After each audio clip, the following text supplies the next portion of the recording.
Oh, there we go. New world. Hi, everyone. Welcome to our series, Tips, Wraps, and Trends in Company Formation.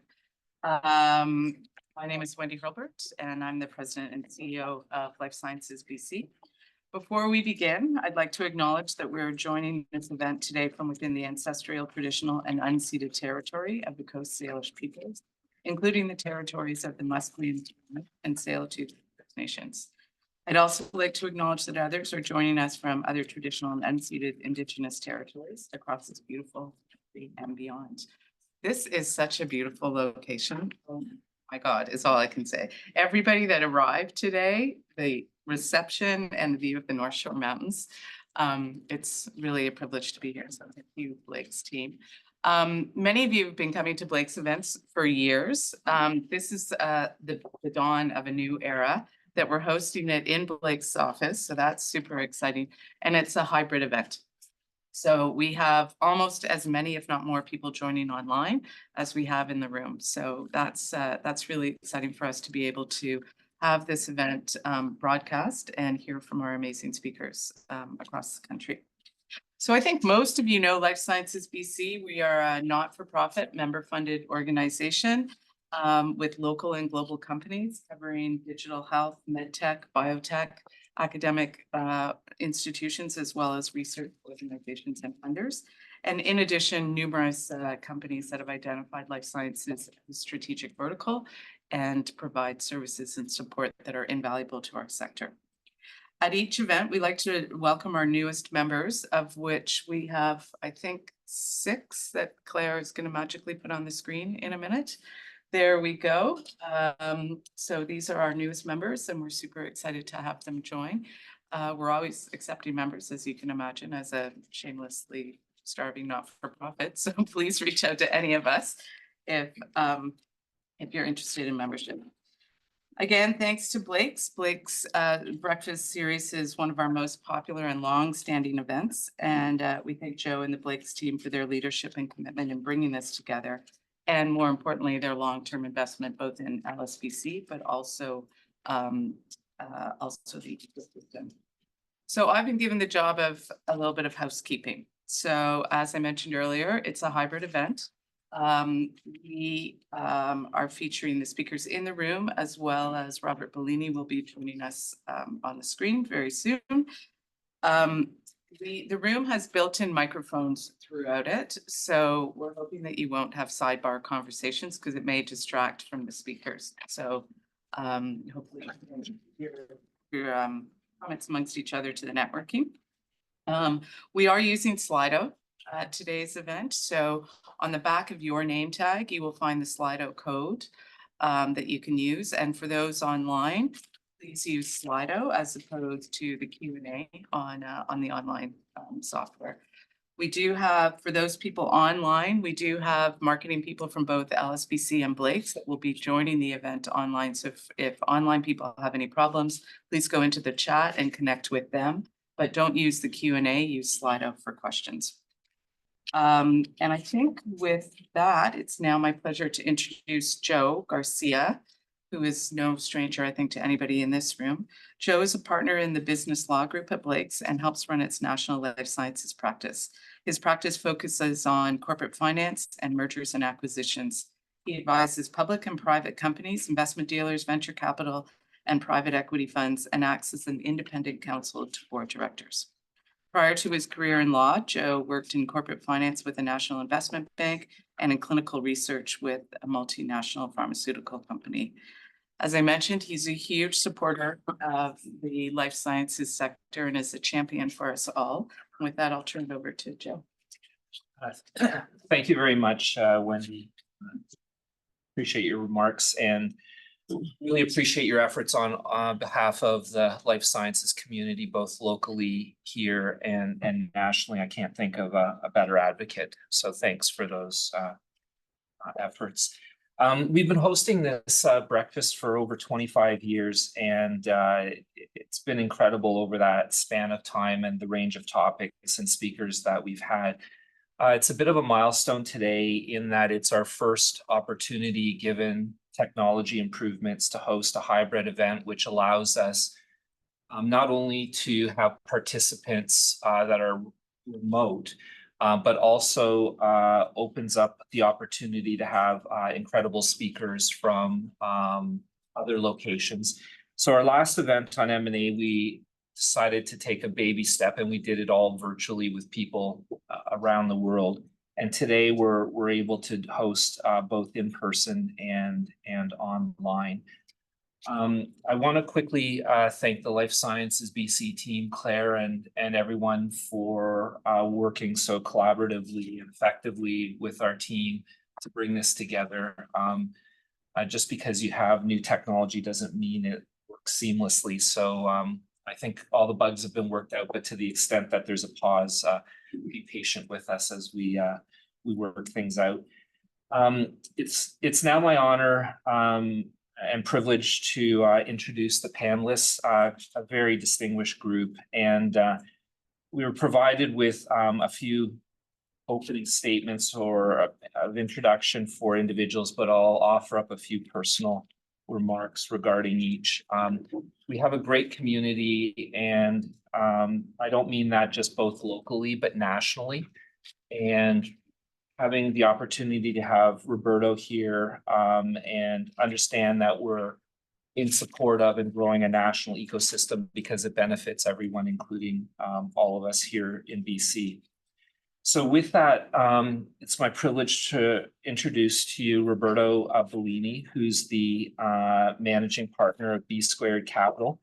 Roberto is it's a family office biotech fund that was established by Roberto and his family. He serves as president. He previously served as president and CEO of Bellus Health between January 2010 and July 2023. Under his leadership, Bellus developed a P2X3 antagonist, Camplixant, for chronic cough from preclinical to phase 3, and the company was acquired by GSK for US $2 billion in 2023. Roberto holds a Bachelor of Science in Biochemistry from McGill University. I had the pleasure to get to know more about Roberto and his very effective management team during a transaction in early 2020, during which Admare sold certain assets to Bellus, and I look forward to his remarks on how things to think about when growing a life sciences company. So with that, Roberto, if you have opening remarks, we'd love to hear from you. Hi, everyone. First of all, I want to say my head looks ginormous. Very happy to be here with you today, Joe. Thank you so much for inviting me, and I'm looking forward to to the discussion that I'm going to be having with my esteemed panelists today. Thanks. That's great. So to my immediate left is Emma Costante, who is a partner in the corporate group here at Blake's. She works on a wide range of clients across their life cycle with expertise in financings, M&A, public events, and strategic partnerships. A large part of her practice focuses on supporting innovative growth companies, particularly in the life sciences industry. So I've had the pleasure of working with Emma for over a decade, and I wouldn't be surprised if we've worked on over 100 transactions together, principally with private companies. It includes, like, for example, we're currently in the process of organizing 6 or 7 new entities, as well as worked with Emma on the Engine de-SPAC transaction, the going public transaction last year, the Abcelera IPO, Notch Series A. Cam is here today, which raised US $4 million, one of the largest in Canadian history, and the Abdera financings. So welcome, Emma, and thank you for participating. Well, thank you so much for having me, Joe. I'm really looking forward to getting to chat today about company formation, one of my favorite topics, especially since it's a really great opportunity right off the bat to make sure everybody's got their incentives all lined up and making sure that founders are working together to incentivize themselves to go forward and setting their company up for success, future financing. It's really, really a fun one for me. That's great. Thank you.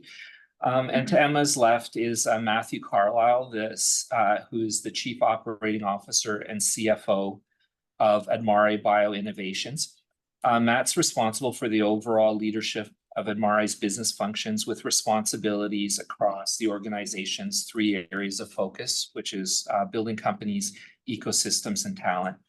Matt brings extensive experience and a wide network of relationships in global biotech and venture capital to Admare. He has served as a partner at a national venture capital firm, CFO of a publicly traded biotech company, and leadership roles in several private life sciences companies. I had the pleasure to start working with Matt perhaps 15 years ago when he was a public company executive. It is remarkable how Admare has transformed the national life sciences landscape, and that's credited to not just Matt, but the hard work of Gord, Frederick, and many others on the team. And they are amazing community builders and have been instrumental in founding numerous companies that have gone on to significant success, including Abdera, among others. So with that, welcome, Matt. Thank you. And Roberto, I just want you to know that I'm in the middle of the table, so you are over both of my shoulders.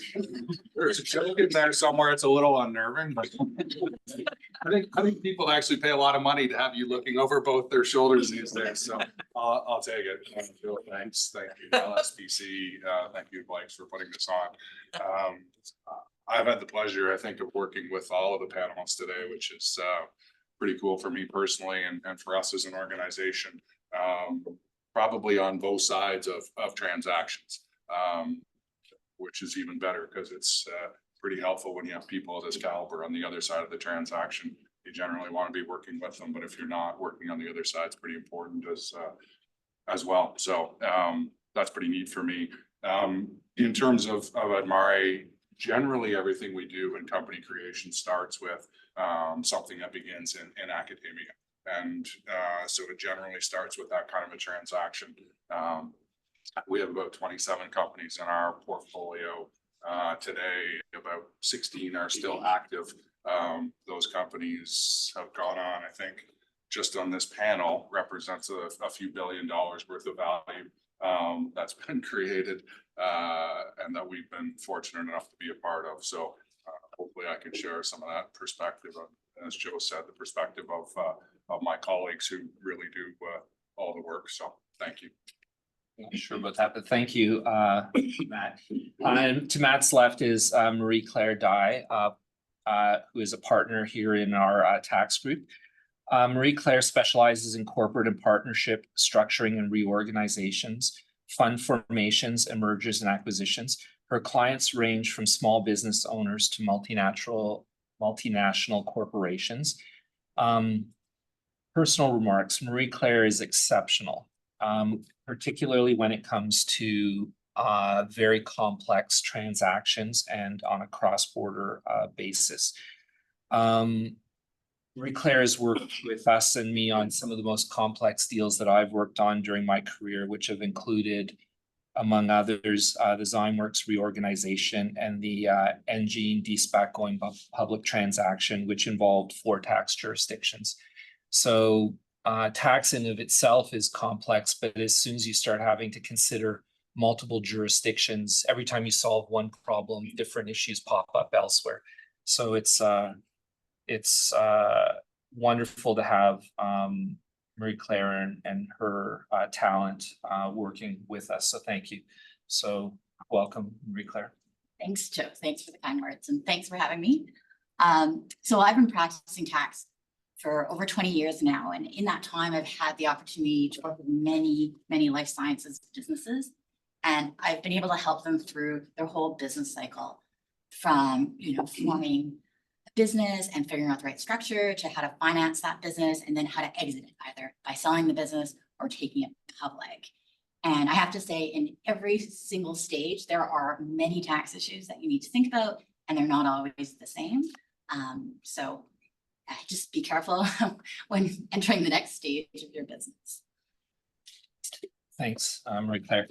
And next, finally, but not least, is Dr. Ali Tarani, who is a partner at Amplitude VC, which is a venture capital investment firm with offices in Montreal, Toronto, and Vancouver. Previously, he co-founded Zymeworks and served as its president and chief executive officer from the company's inception until 2022.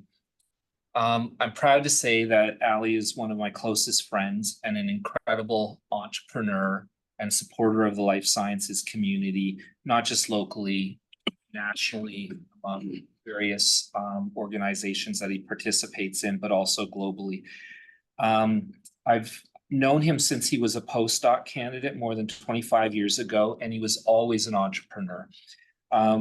We worked with Ali when he had the idea and formed the Student Biotech Network. And someone in the room here, Paul Armitage, was also instrumental in helping draft the bylaws of that organization at the time of its founding. He's been a leader in multiple areas, and it's been a privilege to work with him along his journey, including the founding of Zymeworks, as it become not only a relevant company in BC, but globally. So with that, welcome, Ali. Thank you. It's a pleasure to be here. Great to see many familiar faces. Last time I did a breakfast series was 24 years ago. And I was on the other side, and we gave the 30-second or 1-minute company pitch. That's how we met. Okay. So, well, with that, we're going to turn now to the discussion and sort of the meat of the presentation. So we have a number of areas that we can touch on, and everybody's going to bring their own perspectives. Maybe we'll start with, so in academia, let's say there's a technology. There are different ways to found companies, right? You can acquire technology from a large company that is no longer targeting a particular area. It can be in-licensed from an institution. Sometimes it's founders at the institution itself that for the first time want to take their technology that they developed and kind of run with it. So with that, in terms of basic structuring of a company that's either going to in-license your own technology from an institution you worked at or someone else's technology, what are some of the things to think about? And we have both the legal as well as the corporate entrepreneurial perspective on that. And it's not only structuring, but it's a wide range of things. Like it's an expensive area, fundraising, right? Like management, who will be on your board? Do you have trusted advisors? Not all money is created equally. So there are a whole bunch of different factors, including tax, that are very important to think about at the founding stages, because if you misstep, it can create adverse consequences that it's hard to recover from later. So does someone want to, Emma, a few opening? Sure, I'll kick it off. When somebody comes and says, hey, I want to incorporate a company, my first question is, do you want to incorporate a company or an entity, and what is that company going to do? And I'll let Marie-Claire speak to, you know, when you might want a corporation, when you might want a partnership. But often in life sciences, the answer ends up being corporation for a variety of reasons that I'll defer to Marie-Claire on. And then my next question is, all right, well, where do you want that company to be? Who's going to be working on it? Where are your employees? And what are you looking for in your company in future? So often people say, well, we're mostly in Vancouver. We've got 1 or 2 folks in Toronto, Montreal. How does that mean that we need to have a federally incorporated company? And often the answer is no. Sometimes federal incorporation makes sense because it can help with certain types of grant applications, especially if you're looking to get grants out of Quebec. They don't love if you're incorporated in BC or Ontario, but by and large, incorporating in BC is much more favorable because we do not have director residency requirements here, nor do we have staggered board restrictions on public companies. So you can have a staggered board, which if you ever do want to go public is something that you'll be looking for. So one of the things that I often do is ask a bunch of those questions to try to set people up in a, you can never predict the future, but in the most flexible jurisdiction possible early on, which is often, quite frankly, BC. And I promise Wendy has not paid me to say that. So, Thanks, Emma. One other thing that arises occasionally on the jurisdiction front is whether to incorporate in the United States or Delaware. And it's not just incorporate. When during my entire career, at least 3 or 4 times a year on investments coming out of the US, the first question the lead will ask is, should the company re-domicile to the US?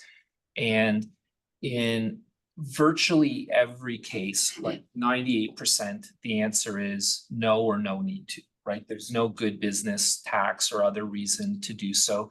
Perhaps as a public company, some people have thought that you might get listed on a different index or whatnot, but you should really, at the end of the day, let the business itself lead the way, not pick a jurisdiction because you think someday it may or may not benefit you. Look at the true costs and benefits of doing it now, and there are lots of fantastic companies that we work with that are highly successful and they're in BC.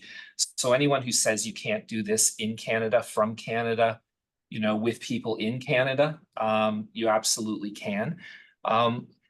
It's not without pause in certain respects, but having a foreign corporation that you're running has its own issues, right? So at the end of the day, capital is global and it will flow to the best opportunities and the best management teams.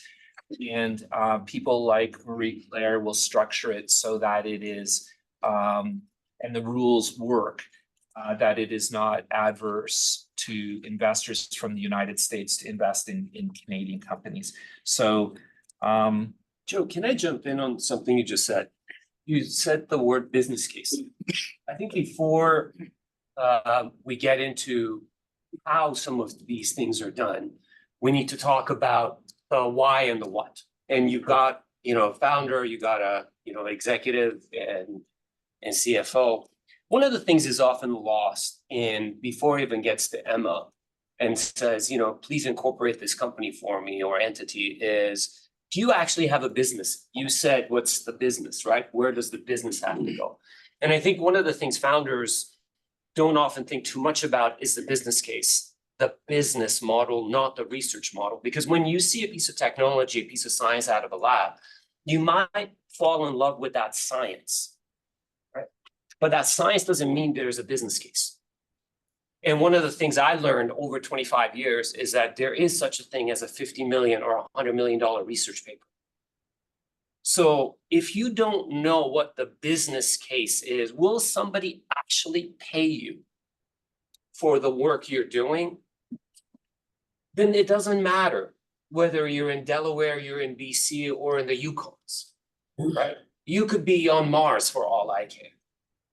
And the problem is these days, people don't differentiate between a research plan and a business plan. They think research plan is the same thing as a business plan and business plan is the same thing as a research plan. They come to investors and they go, here's my business plan. And you look at it as like, I'm going to do this experiment, then I'm going to do this, then I'm going to do this, then I'm going to do this. And they're all science. And at the end, it says, I'll go public. Like, really? You'll just go public after a whole bunch of experiments? It's no different than, when you come across a bunch of people in college and you go, what are you going to do? I'm pre-med. Translation, I have no idea. Right? So I want to emphasize the fact that before you jump in, and the lawyers are going to be really polite and the accountants are going to be really polite, but they'll ask that question in a really polite way of, is this really a business? Before you go spend a ton of money and a ton of hours and dive in surgically into Delaware versus BC versus federal versus this or that, should you even be a company? Ali, I wanna. Sorry. Not every great idea was meant to be a company. I want to, first of all, I think that you're 100% right. I want to add in here and say, on top of that, don't do it in a bubble. Right? So there is a personal decision to be kind of like starting a company and launching a company. But these projects are so complex and take so much time and take so much effort and take so many people and take so much money.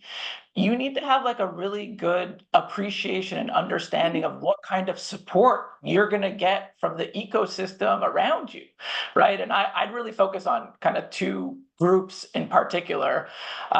When you think about the resources that you need to drive this project, one, investors, where is the capital going to come from? Where are you going to get the money? Would investors support this project? And think about it very iteratively. Right? Like but way before you start your company, you should be having discussions with investors, talking to them, thinking, what are they thinking about? What are the trends? How does your project fit into those trends? How interested are they in that project? Does the business model fit? I think it could really help you think about how to launch your company. And then secondly, who are the people that are going to go on this journey with you? Right? Like, who are the resources you can't do this alone. Like at the beginning, you're going to need people around you to help launch these companies and drive the projects, people that believe in your project, and you need to attract the best people possible. So having those conversations early is really important. I think by the time you're launching your company, by the time you're going to see kind of like legal to set up a structure, you should have probably really good ideas about who's going to be working with you on this and where your money is going to be coming from. Yeah, thanks, Roberto. We generally assume that or hope that founders have spoken to people like you and Ali and others and have a sense of what they're getting into, because this is a challenging journey. And I think the things that Ali and Roberto have mentioned, I think align philosophically, I would guess, Matt, with some of the sort of, business formation views Admare takes, right, on having a real company potential. Yeah, I think one of the things that both, excuse me, points points were really important. I think one of the things that we look at is when you do have a project, everybody wants to do commercial analysis, right? Is there a market there at the end of the day? And quite often, especially in life sciences, biotech, if you're developing a drug, there's usually a pretty good chance there's patients at the end of the day who can use that drug. What you also have to overlay on top of that is I think a lot of what Roberto talked about in this, right? And do you actually have a company or do you have a project? And do you have a project or a company that's fundable in the market? Yes, the commercial analysis might be there. Yes, if you get to an approved product, somebody will sell it. But in the current environment today, is that a fundable IP? Can you actually create a company around that? And there's a big distinction between those two things. There's a lot of really interesting technology and a lot of technology with commercial potential, but it's not necessarily a standalone company. And so really kind of understanding that. And if you actually want to build a company, okay, so what else do you need in order to do that? And then, of course, I think the most important thing generally, and I don't know if Ali would agree with this, Roberto, but as an investor, at the end of the day, you're typically betting on the people, right? And so you don't want a single individual who is solely responsible for that company. You want to know that there's a team around them, and that's hugely important. So I should mention, from a tax perspective, people always think, oh, you need to set up your entity and start your project in the entity. From a tax perspective, but no, if you start project as a sole proprietorship, so you start it by yourself, you can transfer it into a company or a partnership or some legal entities later on a tax deferred basis. So you won't incur any taxes by transferring it into a company partnership later on. But let me pose a scenario to you, Marie, there. So a founder goes and incorporates a company on their own, and they decide to enter into a license agreement, and they've dealt with license agreements before. So they negotiated, and that agreement is signed with the company, and then they hear that, Blake's is great. So they come over to work with us, and then they want to issue a whole bunch of founder stock to different people when the asset's already in the company. Do you see any issues? So, so as you can imagine, you need to issue shares at fair market value. So if the company is now worth $1 million and you're going to issue 100 shares, arguably each share has to be, you have to issue them at $100,000 a share. If you don't and you issue them for less, the problem is the person who gets the shares will be considered to either have an employee benefit or shareholder benefit. So at the end of the day, you pay $10,000, but they're worth $100,000. Well, you're going to have to pay tax on that difference. So you need to be careful when you issue shares. Some ways to get around that is instead of issuing shares is to issue stock options. And if you do that, you can arguably have an exercise price less than fair value, but there's complications on how you structure that. But definitely don't just issue shares. Come talk to a tax person, corporate person, and we can tell you how to do it in a way that you don't have adverse. The takeaway is after you've spoken to Matt, Ali, and Roberto, and you've got a solid plan, the company gets incorporated, you issue the founder shares for de minimis issue price because there's no value in the company, then you sign your license agreement or you acquire your asset. It's simple. If you do it the other way, it gets really hard fast. So with that, so we've talked about a number of things. What about incentivizing founders and employees? So there's different views and perspectives on that. I always have taken the view that founders that actively participate in the business and are adding significant value on the growth of the business, it's in the best interest of the company to take care of them along the way. And that means both as to cash, bonus, and equity at let's call it relevant market levels. And I think it works and is in the best interest of the company because fundamentally the investors, right, the company and the founders and the people driving that company need to be aligned in order for there to be success. And if it gets too off balance either way, it tends not to work well. I don't know, would anyone challenge that view or would they? Let me just not challenge you, but add a perspective. One of the things I learned in the course of my career is salaries, money, cash is important to pay bills. But you can't use it as your primary mechanism of motivating someone to work with you. Because oftentimes there's someone else who's willing to pay more and they'll come around. Building that company culture, building that drive of what we're working together, why we're working together, what we're trying to solve is priceless compared to, I'm going to give you a bunch of cash, please stay. Because the cash and the compensation becomes a defense mechanism and not necessarily a mechanism of truly retaining by understanding that the people working around you, are they mentally happy? So compensation has a monetary portion, but it also has a mental portion. And we ignore the mental portion, right? That mental portion is know who you're working with, as Roberto said, right? Why are they there? What motivates them? What gets them out of bed? Are they truly excited by the technology, by the business plan, by the research plan, by the output? Because if they're not, no amount of money or stock option or whatever you throw at them is going to make them stay. They will stay until the one comes along that addresses the mental, the attractiveness. And then when that one comes along and says, hey, come over, you are on your career path, that trajectory you want to be with, even if the salary is lower, I guarantee you they will leave, no matter what you throw at them. And you know what bigger companies do? Well, how much stock option do you have? I'll match that. Or I'll give you a little bit more, or here's the signing bonus, come over. And without a second, they'll be gone. So if you don't treat your team well, if you don't respect them, no amount of money is going to keep them. I completely agree. It's a nuanced perspective, but that comes to leadership, right?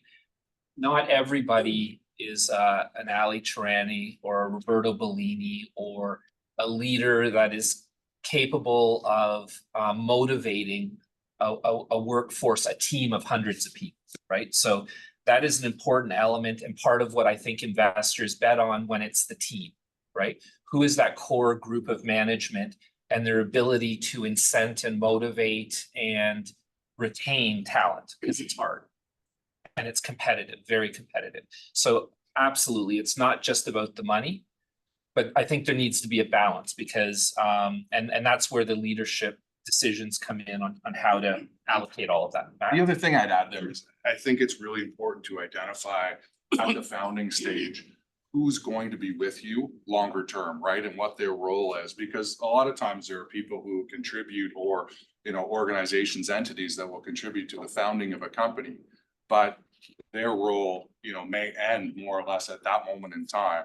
And so I think the people that you obviously want to incentivize more are the ones that you want to continue on with you in that journey, and doing some thinking around that at the outset is really important. And I think it's also the case, and we've seen this a number of times. I've seen this personally in my career. Some people actually don't value equity that much either, right? They've, you know, had seen, you know, examples of people who ended up, you know, wallpapering their bathroom with their stock options, and they don't see huge value in them, and companies are throwing equity at these people, but the value is not actually being received on the other side. So just understanding it, and sometimes that comes up in a licensing transaction where the value is in the you know, the licensing terms and the future cash payments, not in equity holdings in your company. So just be careful and thoughtful as you're kind of dishing that out, because when you're sort of doing founder stock, free options in the early days, it seems like a cheap thing to do. It can become very expensive very quickly for you. And if you're not getting value for it, then I think that's what you want to be really thoughtful about. One thing I would just add is that, you know, best laid plans, everybody comes together with a team. And when you do all that hard work and you say, this is the team, I've incentivized them correctly, and I'm going to take this forward. Sometimes, even when all of those stars align at the beginning, it doesn't always work out. And that's where the legal documentation is really important, because as the Department of No, I deal with a lot of the what if, yeah, all the experienced guys are laughing. I deal with a lot of the what ifs. So what if one of your founders has something happen in their personal life and they can no longer continue on the project, or they told you this was their dream project, but something else comes up, or you get an investor down the road who says, we're actually going to take this company in a different direction. And now one of your founders and the work that they do is no longer really relevant to the direction of your company. How are you making sure that those folks are still getting something from their time, but it doesn't create unfair proportions amongst your other founders who are going to be continuing on? And that's where you have legal documentation to deal with that in terms of share repurchase agreements, making sure that you have a founder's shareholder agreement. A lot of people go into these businesses, they say, you know, it's me and my buddies, I trust these guys, I know nothing bad is going to happen. And unfortunately, things do happen. And so that's where the legal paper comes in. You know, the inspirational leadership is really important. We are the, but what if this happens department? Well, just a couple of quick sidebars there. It sounds complex, but we and other capable legal advisors have good precedents, right? So we've done this many times. The paper has been created. Structurally, it's been successful for many dozens of companies. So subject to, you know, particular facts or circumstances, there is good documentation in place. And we're on a shareholders agreement. We're not talking a typical VC, MVCA model, CVCA model document, right? It's a more brief version that ultimately gets replaced at the Series A. Yeah, I think 30 pages, not 120. Yeah. So there's. It's not exactly straightforward, but it's not nearly as complex as it might come across, you know, from this discussion. A couple of things to think about, like as you are thinking about either reorganizing or structuring a company, a lot of people have all these great ideas, do this, do that, do whatever. And we've had lots of circumstances where people come in and they want to set up these arguably crazy structures from day one. And the reality is that you're going to spend a lot of time and money setting it up, and invariably things don't work out the way you thought. And then you pay a lot of money to unwind it. So trying to use the keep it simple, stupid principle in mind tends to work well, and then structure as you need to as you go along. And often there's a tax efficient or other mechanism to make it happen or allow it to happen effectively and cost effectively, and not distract or add administrative burden. Example, someone says, well, we need to start every asset in a sub, and you've got 15 subs, right? Well, no, they're tax efficient ways to move assets into subs later and then either sell them or have them spun out or do whatever. So the long story short is lots of people have great ideas that might have worked in a particular circumstance. It doesn't mean it's the right thing for you at the founding or early stages. So with that, coming back to when we talk about establishing a company, it's not just from incorporation or day one. There are great opportunities out there where it floundered for some reason, the asset is trapped somewhere. There's an opportunity to bring new management with a different perspective to develop an asset. So with this discussion, like there are ways to go in and start something or take something and move it to a different level. Like Roberto, do you have perspectives on how to think about reorganizing or taking what is a great asset and making it better, or one that floundered through poor management decisions? Yeah, I'm happy to comment on that a little bit. I mean, it's a little bit of the Bella story after, I was CEO for 13 years, but after 7, we failed our project and we decided to abandon that project, and we were left with a shell with a management team that needed an asset. So I think that you definitely find a lot of those kinds of situations where you're trying to put together the puzzle. I don't think it's necessarily so much different than doing a startup. It's just that it's at a different stage. So we did all the same things, like those same things that I talked about earlier. When we were looking through our assets, we did our own diligence. We had to internally believe and be compelled about it, and compelled about the project. But we weren't in a bubble. Like we went out, even before we in-licensed it, we went out and spoke to shareholders, spoke to potential investors, spoke to our own shareholders, gave them some of the insight of what we're trying to do, what the asset was, would there be interest in supporting that asset moving forward? And the same thing on the team side in terms of thinking about, we actually had to make some changes to the team in terms of the expertise. And it was tough for us. It meant letting go a couple of people and looking to add in a couple of other kinds of expertises to the team. So I think you're trying to put together a holistic project at whatever stage it's at. Perfect. So we have a question that's come, it's anonymous. The question is, what do you do when founders want to go in different directions with the company or have other fundamental disagreements? One nuance I would just add there is, obviously different people have different views, but if you surrounded yourself with people that have a variety of views, right? If you have people with different expertise, it's not just about what you want. Like fundamentally at the end of the day, you have investors, right? And you're targeting market, and nobody is an expert in all areas. So I would say whether it's through board consensus development or outside advisors, finding what the best decision is for the company, not what someone necessarily wants, which may not be the right decision for the company. But now I'll throw it over for others to comment on how do you deal with problem solving when people have different visions? Maybe I'll take a first shot at it. It happens a lot, right? So if it happens to you in your company, and don't think, oh, I'm alone. It happens regularly. Second thing is there's no formula. There's no formula of here's, pick up this book and it deals with how there's disagreements about founders and just follow these 10 steps and everything will be just fine. It is a personal matter. is no different than being in a relationship and that relationship breaking down, being in a marriage and the marriage breaking down. At the end of the day, I think, Joe, you said it in the beginning and everyone talked about it, comes down to people.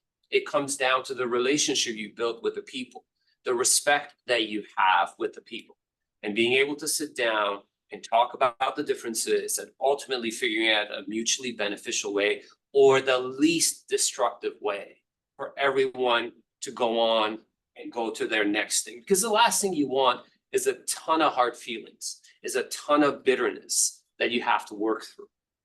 So from that beginning, as Roberto said, right?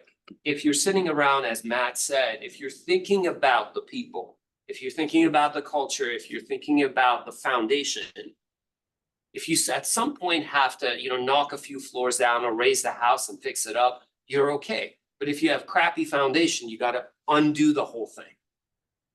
And you don't jump into, after, maybe some people do after a first date, let's get married, right? And it's been a week, let's get married. You got to get to know each other. You got to kind of go through a couple of things.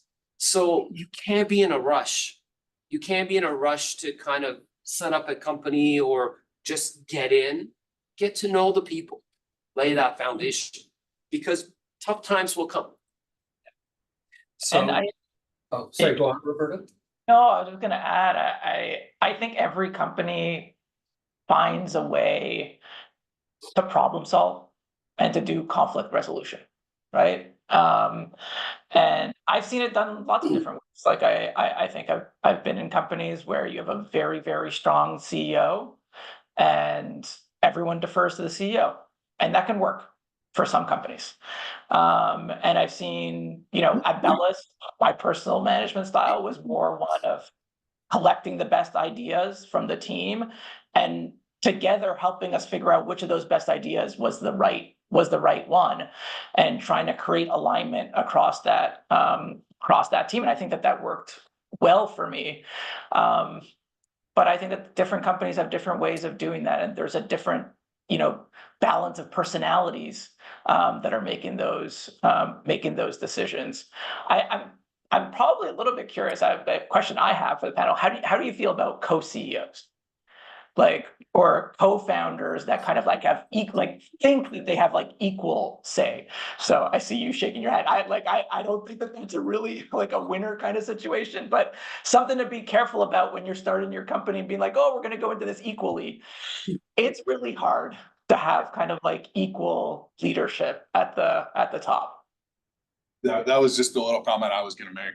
I think it's really important with a group of founders, whether it's 2 or 5, to really identify roles and responsibilities at the outset, right? And ultimately, if you get into those situations, who gets to make the final decision, whether, it's in a management style, which Roberto described, and I know I've seen in action that's very effective, but at the end of the day, Roberto was the CEO and he was gonna make that call with input from others, or whether you have somebody who's just gonna call it right from the start. Either way, it's important amongst founders to really understand kind of roles and responsibilities, right? And if you have that and you have a little bit of structure to it, it generally helps. But at the end of the day, it's not to put you on a spot, Matt, but one of the great examples that I've seen for that to work is the relationship you have with Gord. Gord truly respects your opinion, even though he has different roles and responsibilities. And what that really means is that the role of the CEO is not the chief, I'm always right, or I know it all officer. It is really embedded within good CEOs to seek advice, to kind of sift through it and kind of push aside anything that is subjective or anything that is emotional and try to find the core good, right? And you hit on something really critical: roles and responsibilities. When someone wants to be co-CEOs, or when that comes up, what they don't really understand is that what their expertise is. Some people are really good visionaries. Some people are really good organizationally operational, right? And in that case, it doesn't matter what the title says, so long as people understand what their role is. The visionary sets the path and goes, this is where we're going. And the operational people say, Okay, I got it. Let me organize the way we're gonna get there. And so long as those two individuals are on the same page, magic happens. Right? And in a way, that's how I've always thought about you and Gordon, right? Yeah, and I'd be curious to hear Roberto's perspective on it too, but I think one of the things that's really important in there is ownership of ideas, right? And I think if you want to work in an organization that's going to be successful, you can't have ownership of your own ideas, right? You want to have an opinion, you want to offer those up, then it's ownership of the decision at the end of the day, right? Oftentimes it's the CEO or CEO in conjunction with the board or in conjunction with the management team is going to make the final call. Once that's done, everybody owns that decision collectively and you move forward, but you don't sit there and say, that was my idea, right? That stuff doesn't matter. And if it does, then that's where problems start. I don't know, Roberto, if you have anything to add to that. I imagine you've had a few of those types of discussions internally as you in your journey in Bellis. Yeah, I mean, the only thing I want to add is that you're dealing with a group of really brilliant people, let's say like across your company, or like particularly, let's say like at your management team level. And they're people that are used to thinking that they're right. And that are giving you really, really top ideas. So sometimes a big part of the job is managing how to maneuver that to a consensus where people feel alignment. It's not always possible. Like, so sometimes you just have to say like, hey, like you might be the one where half your team thinks you should do one thing, half the team thinks you should do the other, and you're there to split those differences. I think as long as, from a leadership perspective, you're doing that from a place of logic, a place that has structure to it. You've gone through the process of really properly considering those ideas. I think you'll find that the team follows thereafter. But I do want to say that sometimes it gets harder. It gets harder sometimes when you're pressed to make decisions in very, very short periods of time. And that can happen sometimes in biotech companies, particularly when you're in the public markets. So it's tough, and there's a lot of people management. There's a lot of emotional part of the job and of the decision making. That's great. Perhaps we can pivot just for a moment. Matt, Ali, and Roberto, you've all been founders of companies. You've been operators. You've been directors, officers. Let's pivot for a moment to the investor hat for a second. This is a very expensive area in which to operate. It's both raising and deploying capital, and that involves relationships and the ability to communicate and interact with investors in an effective way. Is there anything you would offer to founders or company management with respect to that relationship building or dynamic? Look, I'll start. One of the things I want to clear up for everyone, and it's a secret that I'm going to let out. Investors don't have a money printing machine, right? We don't have a secret printer that prints money and then we give it out. The money that investors have has been raised from other investors. And oftentimes when you have an investor ask you questions or put you through due diligence or get a lot of information, is because they want to understand if they can't present that case as something that they're interested and excited about to their investors. And if we can't do that, if we can't go back to our own investors and say, I'm really excited about this founder or this technology or this company, the case for an investment falls apart. So know that everyone is responsible to someone else.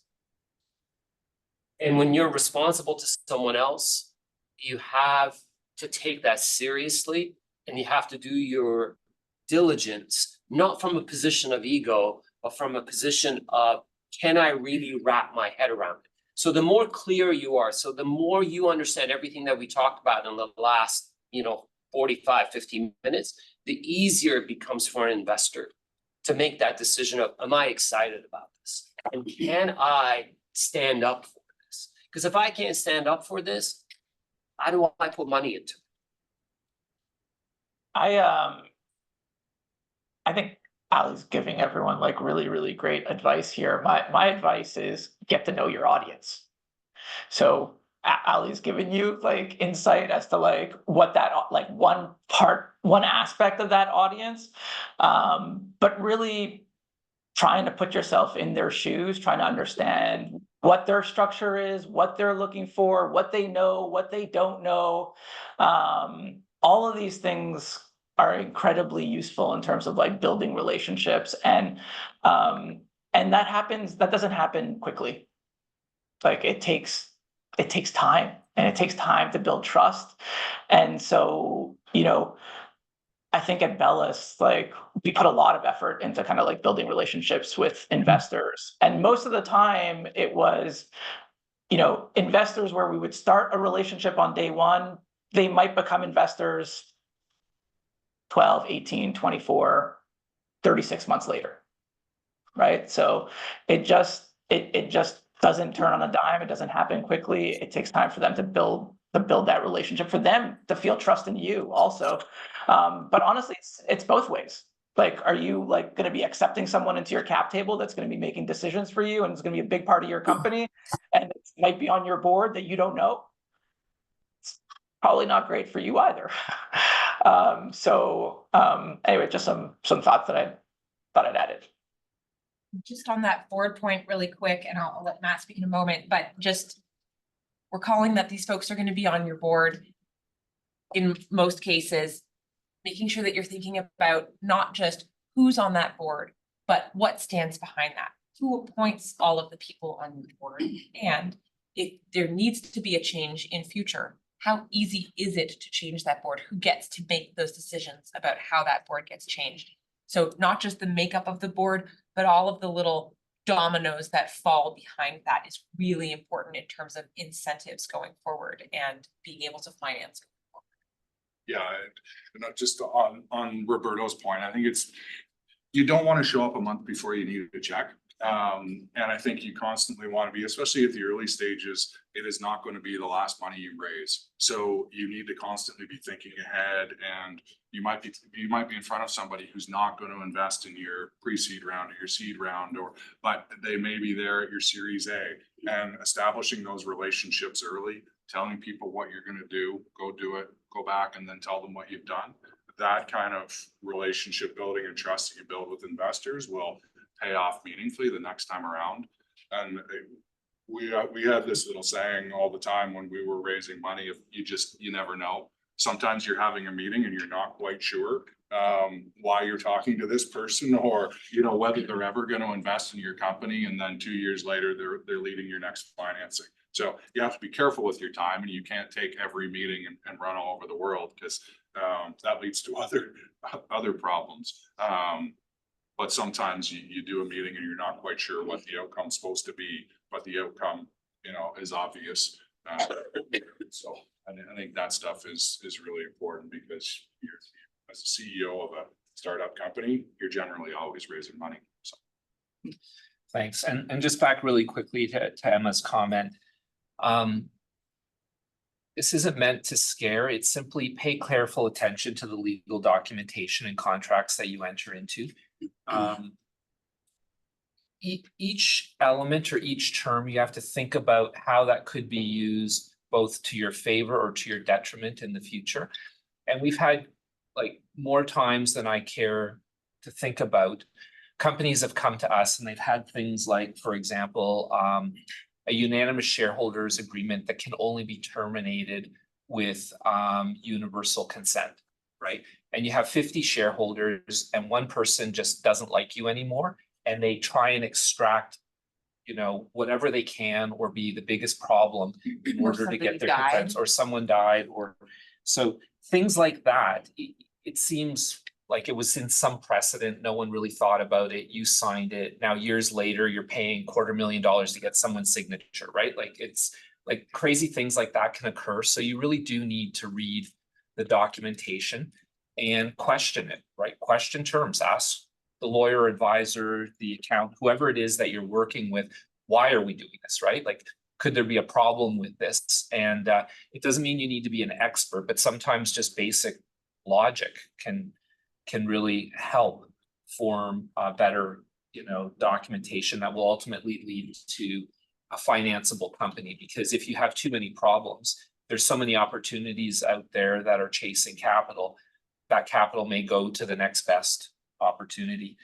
So with that, we're just a minute over. Maybe closing remarks from anyone who may want to, I would say one thing about our community, it's been amazing, right? So what I mean by that is the willingness of entrepreneurs to share their experiences with others.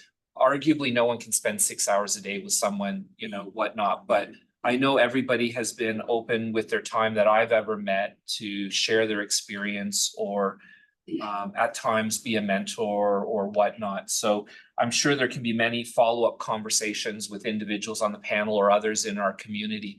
But with that said, any closing remarks, and we'll go on to the two company presentations. Anybody want to summarize all I just want to say thank you. Thank you so much for having me. It was such a pleasure being part of this. I really enjoyed the discussion. I feel like we could do this for like hours and hours and hours. Yeah, thank you. Thank you very much. I think no, go ahead, Al. No, I just want to say thank you. Okay, so with that, thank you very much. What an incredible panel and discussion. And we literally just hit the tip of the iceberg, right? There's a lot of different things to consider. And you have an incredible resource in the people around you in our community in every jurisdiction of Canada. And you should build relationships with people so that you can benefit from their experiences. So with that, thank you very much, everyone. And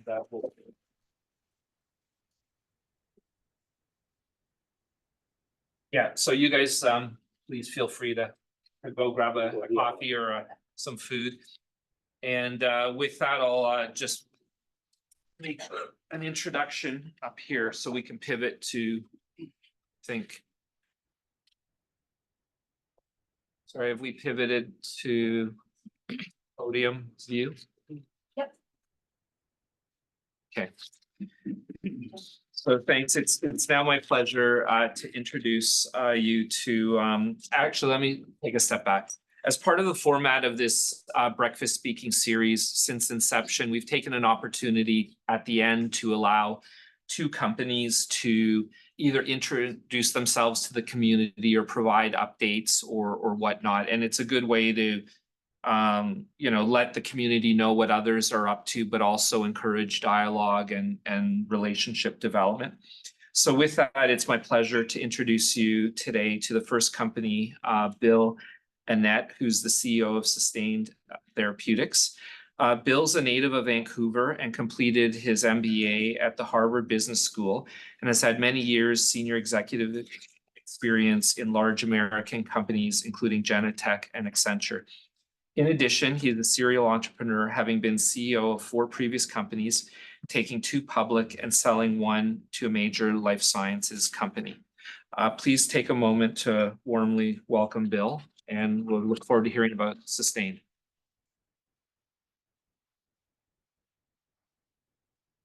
Well, thank you, Joe. And Give me just 2 seconds. so also thanks to the panel. I found that an extremely interesting conversation, and I have to say that I'm totally aligned with what Roberto and Matt and Ollie were saying. A lot of wisdom there, so I appreciate that. And 2 more moments. all right, so so today I want to talk to you about Sustained Therapeutics and tell you why I'm so excited about this company.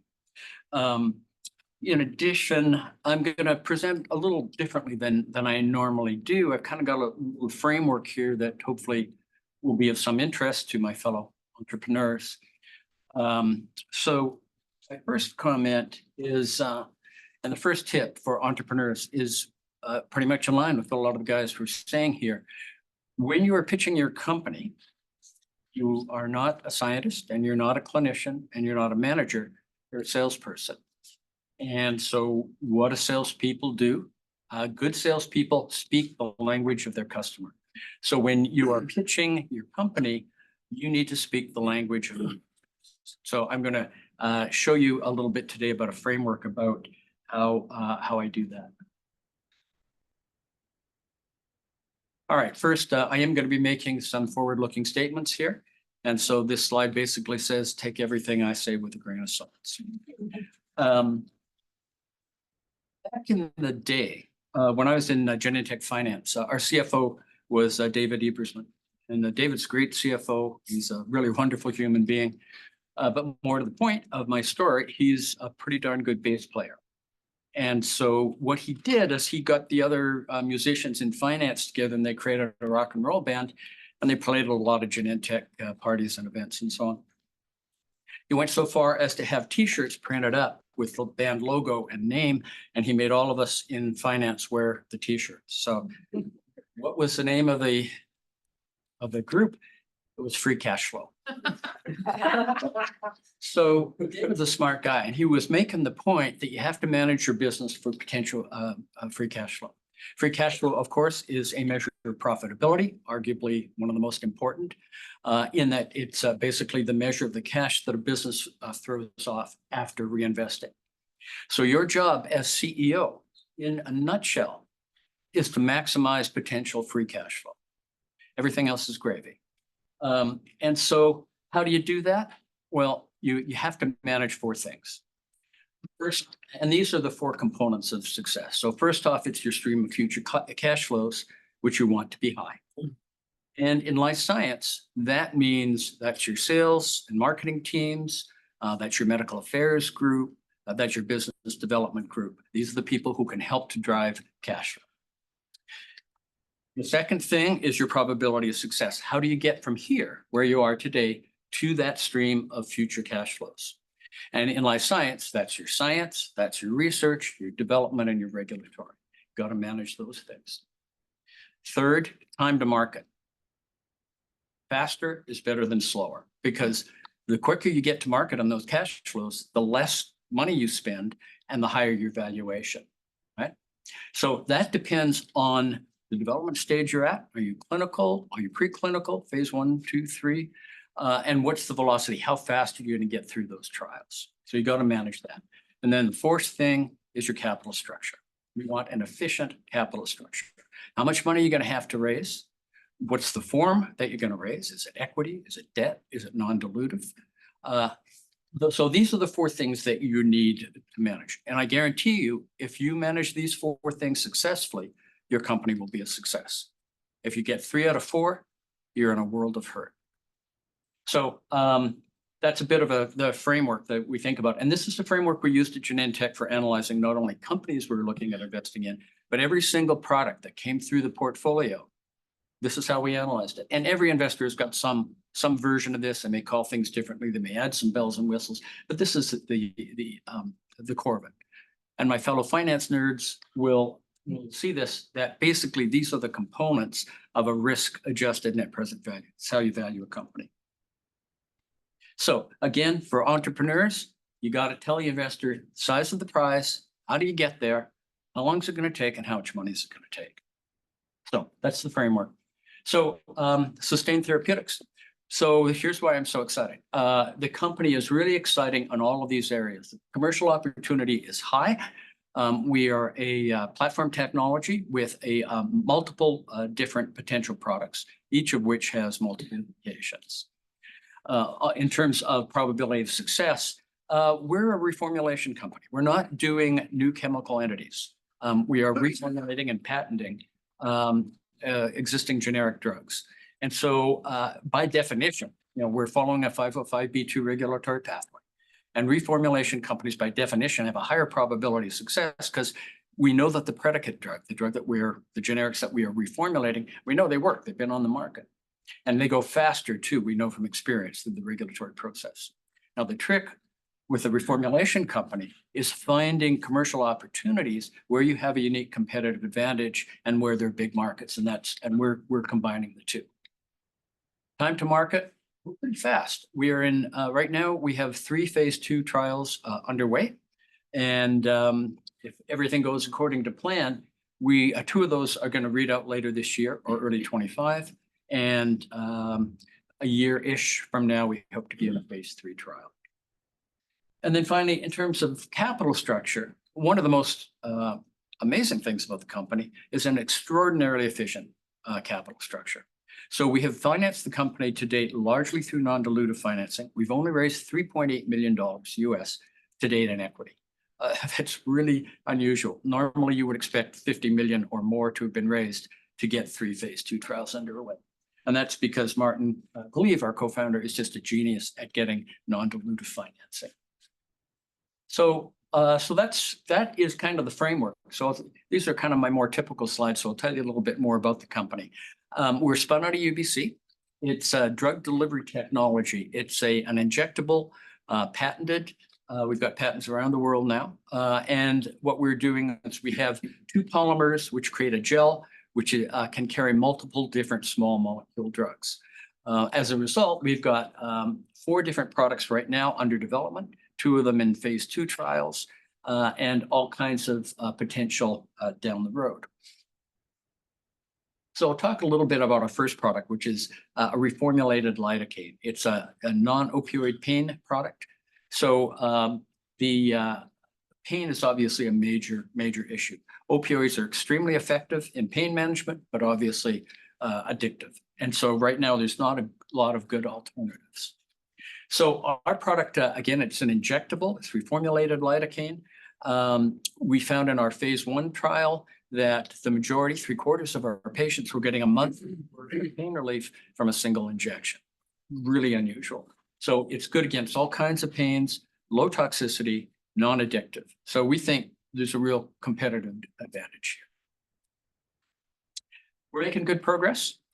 We have GMP manufacturing done successfully, completed a phase 1 trial at VGH in St. Paul's, and 2 phase 2 trials underway, one in acute postoperative pain, the other in chronic pain. And as I mentioned, following the FDA's 505(b)(2) regulatory pathway. So on the commercial side, and I cut my teeth on the commercial group at Genentech, so I think like a commercial guy. Some really interesting indications here. So our first indication is chronic scrotal pain, which is an extremely painful male condition. Almost 5 million men in the United States have it. It is not, the standard of care is very poor. A lot of these guys who have moderate to severe pain are control it with opioids and ultimately with surgery, which is not where you want to be. Independent market research, which we have done, has estimated that peak sales to sustained therapeutics would be $300 million US for that indication alone. Next year, we want to get into a third phase 2 trial in chronic pelvic pain, which is a condition that both men and women have, over 13 million people in the US. Again, very painful, very, very poorly controlled, not a good standard of care, same kind of story. We project that's like $1 billion market sales to us on peak sales.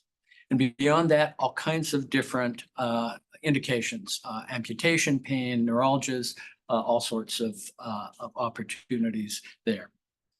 And I don't have time to talk to you about our gemcitabine chemotherapy product, which we hope to start our phase 2 trial this week or next. We're just waiting for the first patient in.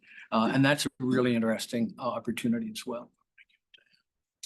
Talk to you a bit about the managed team, not our first rodeo. We've all been in the industry many years, in fact, many decades. And my fellow management team members are a wonderful group of people. Dr. Martin Gleave, Dr. Graham Boniface are the co-founders. They have both been very successful, very well known in the Vancouver life sciences community for many years. Martin got the Order of Canada for his work in oncology. And Howard Glace, our Chief Commercial Officer, an investor, board member, and also working on the business development work with me. And Howard's very successful. He's been founded Verity Pharmaceuticals, Point Biopharma, which they just exited. So anyhow, a great team, and I'm very happy working with these guys. So finally, this is why I'm excited. Strong commercial potential, high probability of success, fast time to market, efficient capital structure. So again, fellow entrepreneurs, this is the way that you got to present your company to investors. You may not have to use this particular framework, but you got to tell your investors these 4 things about your company, because that's how investors think. And remember, when you're pitching your company, you're a salesperson, you're selling the company. So thank you very much. I really appreciate the opportunity to talk with you about Sustain.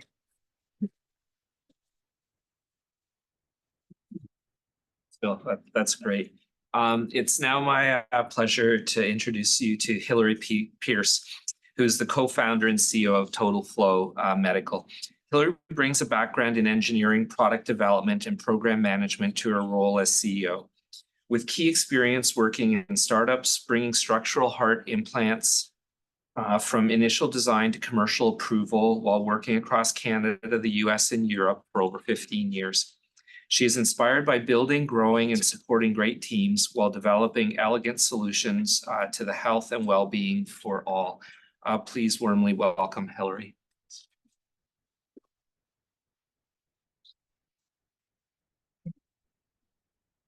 Thank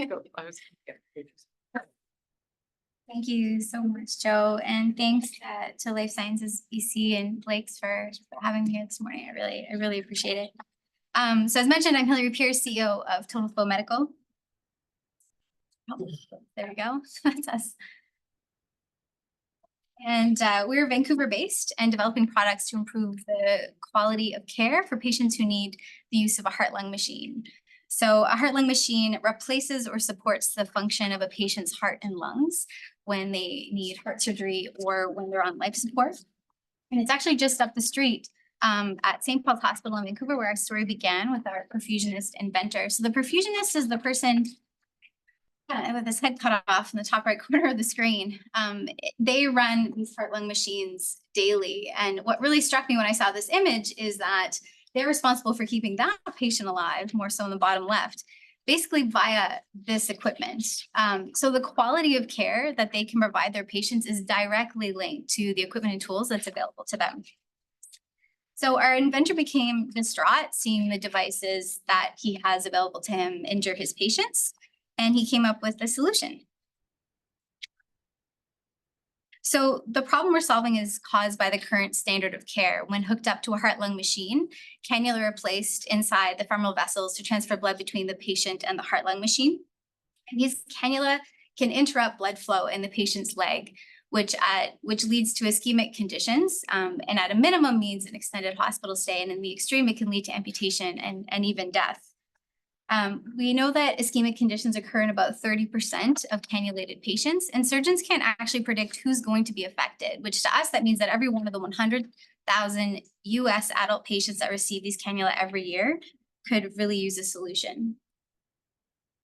The second part of this issue is that right now, the only rescue or preventative option to this problem in the United States is called distal perfusion cannulation. So I'm always really delighted to use the word MacGyver, but this is literally a MacGyver style fix where the surgeon places a second small catheter, basically further down the femoral artery in the leg of the patient, where the cannula is inserted up higher, and they splice it into the bypass system so that patient's leg gets dedicated blood flow. So as you can imagine, this requires a second device. It's more time, it's double the risk. And the thing that's really frustrating about all this is it doesn't even work every time. There's a whole host of complications and issues that come along with this. And this is literally their only option right now. So our patented technology will disrupt the current standard of care, which is causing the problem. It's been designed by clinicians, as mentioned. It's easy to use. It integrates within existing clinical workflow. And it basically functions as a standard femoral cannula. So femoral cannula is essentially a tube, but it provides surgeons with the option of dedicated blood flow to the cannulated limb with the activation of our patented features. So our first product we're developing for the US market is a femoral arterial cannula for use in heart surgery, and as accessories to larger procedures in both of our use cases. They're covered under existing DRG procedure coding. We've got 3 patent families, and we've got 4 patent families now, and we've just been granted our first in Europe. And from our pilot preclinical studies to date, we get at least 2 times more blood flow to the limb than the current standard of care. From ongoing conversations with leading clinicians around the world, there's a real need for a cannula-based problem to this solution. And our first use case will be for patients that require minimally invasive cardiac surgery. The total global market for femoral cannula is about $1.5 billion US. For the US market, we're looking at about $430 million for our first product line. We anticipate $34 million in revenue with just our first product and first indication 4 years post-commercialization. We will partner with an established distributor and will continue to build our relationships with these existing leaders in the cannula market, none of which actually have a solution to this problem right now. And we would offer a tuck-in, a really nice adjacency to their existing portfolios. And we do know of at least 4 previous transactions in the specialty cannula market. So what's great is LivaNova was one of those kind of big 4 leaders, and they've really validated this unmet need. So the BiFlow is a cannula-based solution to this problem, but it's not in the United States. We have been able to use, it's only in Europe and actually Canada. So what's great is we've been able to speak to clinicians who have used it, and we've heard about some concerns they have. It's very technically and challenging to insert. They can't control the feature that provides flow to the limb. And so these are aspects which are addressed in and differentiate our products. So we've got a really great team in place. I'm so grateful for the group that we've built, and we just continue to get stronger every day. Together, we've brought multiple medical technologies from concept to commercialization. So Martina, Juan Lockwood, and I each bring over 15 years of lessons learned developing medical permanent implants, class 3 implants in both the cardiac and neural space. And we're super delighted to have Amy DeVries Kramer join us recently. She has over 20 years experience in sales and marketing in cannula, very specifically the cannula we're also working on. And she most recently was leading the global cardiac surgery advisory boards for Medtronic. You may recognize some faces here. Our board includes both Canadian and US-based expertise in commercialization, fundraising, and scaling growth for medical technologies. Our advisors include both experts in business and also wonderful clinicians. A couple of faces to point out: Dr. Ensign Chung is actually also up the street at St. Paul's. He's the past president of the International Society of Minimally Invasive Cardiac Surgeons. So this is our first user group.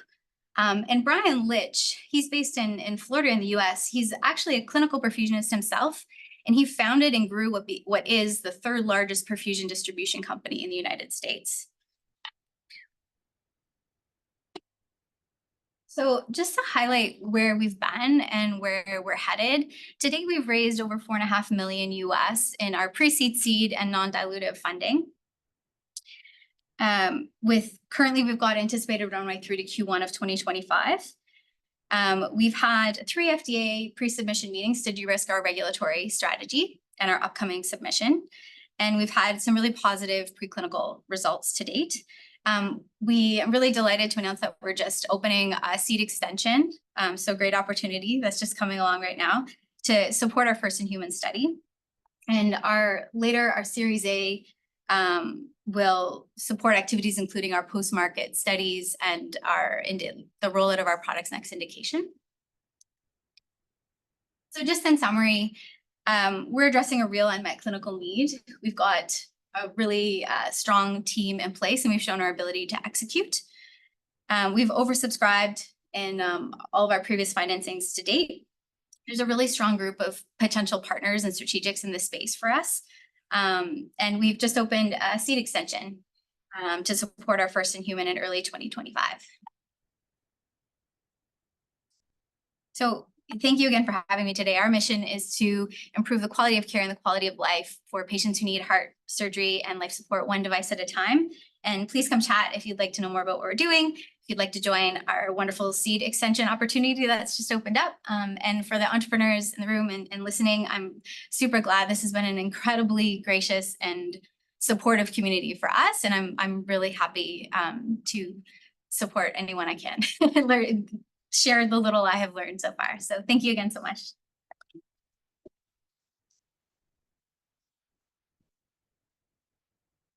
Hillary. That was great. So to all the speakers and all the attendees today, both in person and online, I just wanted to extend a warm thank you for sharing your time with us. It's your most valuable resource and we really appreciate it. So if you have any ideas for future breakfast speaking events, feel free to let us know. You could send anybody associated with Life Science BC or Blake's here or myself the ideas, and we'd be happy to entertain them for future events. So thank you very much again. And with that, I think Wendy has some closing remarks. Thanks very much, Joe, and thanks to all of our speakers. As Joe mentioned, time is one of the greatest gifts, but the other greatest gift arguably is people sharing their experiences, both what goes well and even more importantly, what doesn't go well. Because I think we sometimes learn more from those types of things. Bill, picking up on what you said as being a salesperson, I often use the expression talk into people's listening ears, which is, essentially what you were saying about know your audience, know who you're talking to and what you're trying to achieve, but also at the same time, understanding what motivates them and what they're trying to achieve in that conversation as well is super important.